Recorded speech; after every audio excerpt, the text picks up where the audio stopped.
Hot topic గా మారిన కంచ గచ్చిబౌలి భూముల వ్యవహారంపై సుప్రీంకోర్టు, హైకోర్టు రెండు ప్రభుత్వ చర్యల్ని తప్పుపట్టాయి. వెంటనే చెట్ల కొట్టివేతను నిలిపివేయాలని ఆదేశించాయి. తదుపరి ఉత్తర్వులు వచ్చే వరకు ఎలాంటి చర్యలు చేపట్టొద్దని తీవ్రంగా హెచ్చరించాయి. సుప్రీంకోర్టు అయితే తీవ్ర వ్యాఖ్యలు చేసింది. చట్టాన్ని చేతుల్లోకి ఎందుకు తీసుకున్నారని సీఎస్ పై మండిపడింది. ఇకపై ఎలాంటి ఉల్లంఘనలు జరిగినా బాధ్యత వహించాలంటూ హెచ్చరించింది.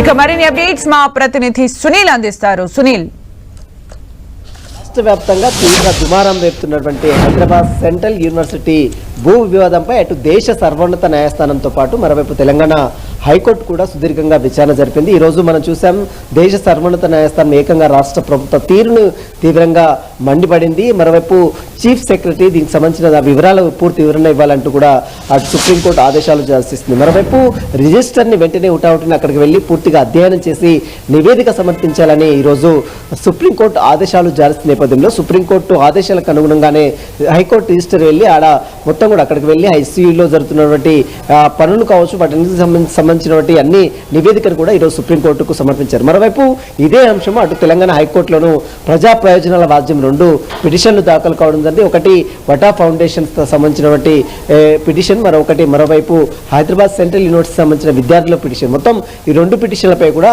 చీఫ్ జస్టిస్ సుజయపాల్ విచారణ చేపట్టి దాదాపు సుదీర్ఘంగా ఏప్రిల్ 7 వరకు ఎలాంటి పనులు కూడా నిర్వహించడానికి వీల్లేదు. అదేవిధంగా ఎక్కడైతే చెట్లను నరికివేస్తున్నారు, సుప్రీంకోర్టు ఆదేశాలు ఇచ్చినప్పుడు కూడా చెట్లను నరికివేస్తున్నారు, పనులు జరుగుతున్నాయని చెప్తున్నారు. దానికి సంబంధించిన దాంట్లో రాష్ట్ర ప్రభుత్వము పూర్తి వివరాలతో కౌంటర్ దాఖలు చేయాలంటూ కూడా ఇటు తెలంగాణ హైకోర్టు ఈ పిటిషన్ని ఏప్రిల్ 7కు వాయిదా వేసింది. అయితే మరోవైపు దేశ సర్వోన్నత న్యాయస్థానం సుప్రీంకోర్టు మాత్రం అటు ప్రభుత్వ తీరుపై తీవ్ర విమర్శలు చేసింది. అదేవిధంగా విద్యార్థుల లాఠీచార్జి కావచ్చు, మరోవైపు రాష్ట్ర ప్రభుత్వం తీసుకున్నటువంటి ఏకపక్ష నిర్ణయాన్ని కూడా సుప్రీంకోర్టు తీవ్రంగా తప్పుపట్టింది.